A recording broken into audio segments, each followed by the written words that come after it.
Quiet Place is a thriller monster movie directed by John Krasinski, starring John Krasinski, Emily Blunt and Millicent Simmonds.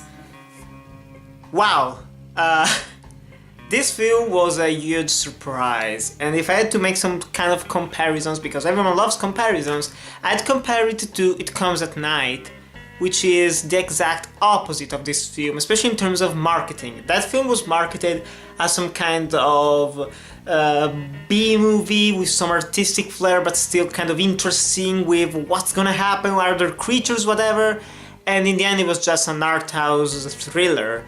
In this case it's the opposite, it's being advertised as some sort of high art house, high concept thriller, but this is actually more of a B-movie, creature feature, a thriller, and honestly, I loved it. I loved every second of this film, and you're gonna see it in the rating at the end. Even though it isn't the most complex movie in history or anything like that, it's not even high art in my opinion, it is one hell of a ride, and as someone who enjoys these types of films that are thrillers, horrors, with gimmicks especially, this was right up my alley, and I loved every second of it. It's 1 hour and 30 minutes long, it does not overstay its welcome, it is relentlessly tense, and it all feels just like one long set piece, especially after the first 40 minutes. The first part is all set up.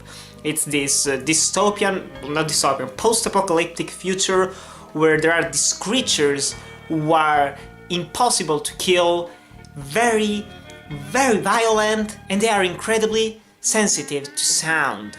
So if someone speaks, if someone shouts, if something falls down, they can hear it from a mile away, they come running and they kill you.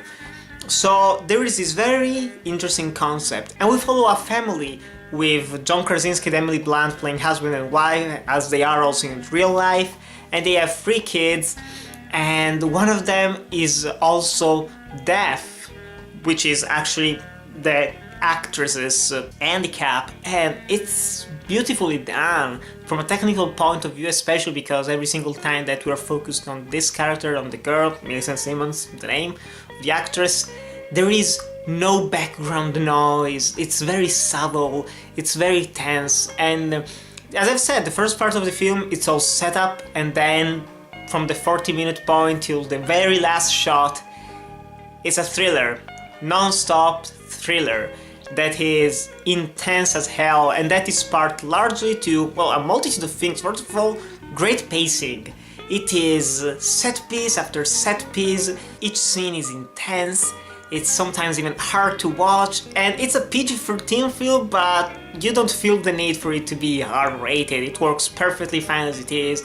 It's not even jump scares, because there are no jump scares, they're just loud noises used in context of the movie. It's different from a jump scare. It's hard to describe the difference between the two, but in this case it works, and that's the important thing. And the sound design, as I've said, masterful. With a movie like this, you need excellent sound design, and 90% of the film pretty much is without dialogue. They all speak with sign language. And oh, it's so good, it's so good! I love gimmicks in films, and this one delivered on all aspects. The acting, great! John Krasinski and Emily Blunt, surprising, Millicent Simmonds and the other 2 kids as well, very darn good. And John Krasinski, this is the first directorial film that I've seen of his, the other 2 don't look good at all, no offense, those indie drama comedies, not for me, but this one, this is a badass movie, kick-ass movie, excellent movie, and it's one of the best thriller horrors that I've seen in a couple of years. Like 2016 had so many good ones, and 2017 was a bit lacking in this department in my opinion, even with big hits like It and Get Out. There weren't many others that I would consider all-time favorites, but this one is easily among my favorite thriller horrors, especially because of the pacing, because of the sound, and everything like that. And the best aspect of this experience, especially watching it in a theater, in a cinema, the silence. There wasn't a single person talking during this film, or laughing, or whispering. It was a quiet experience until the last 20 to 30 minutes of the film, where some guy, for I don't know whatever reason, and I don't even know how he could actually do this, but he fell asleep and he started making some weird ass noises, and there were some scenes in the film where there was no sound. We were all on the edge of our seats like, oh shit, what's gonna happen? And then we started eating.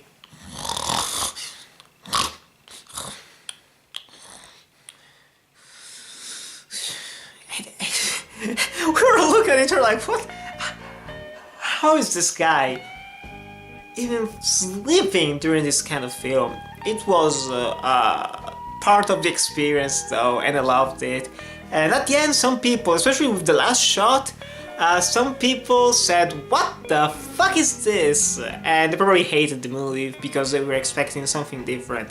I was expecting something different. I was expecting something more artistic, more art house, and honestly, I'm more than happy that what I got was a monster movie with solid acting, great direction, great cinematography, and masterful sound design. This is a clear example of a simple, straightforward, and effective horror thriller. And as of right now, yes, it's one of my favorite films of the year. I don't have to say it.